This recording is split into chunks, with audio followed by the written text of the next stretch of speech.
কেন বৃষ্টি বিতরণ করেছিল? তাকে জানাজা পড়ানোর মতো মানুষ খুঁজে পাওয়া যাচ্ছিল না। অর্থাৎ আমাদেরকে ৭১-এর পরবর্তী ইতিহাস কেউ জানতে দেয় নাই।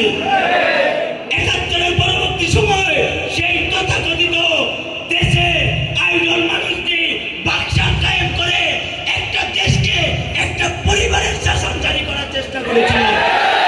তারা ভেবেছিল শুধুমাত্র শেখ পরিবারের শাসনে বাংলাদেশ চলবে, কিন্তু এদেশের মানুষ সেটা বুঝতে পেরেছিল, যার ফলে সেই মুজিববাদ যে মুজিব ছিল ফ্যাসিস্টের জনক, তাকে হত্যা করা হয়।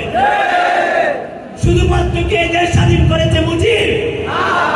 এদেশে কি মাওলানা আব্দুল হামিদ খান ভাসানীর ভূমিকা নাই? প্রত্যেকটা মানুষের ভূমিকা আছে এখানে, কিন্তু সেই মানুষগুলোকে স্মরণ করা হয় নাই।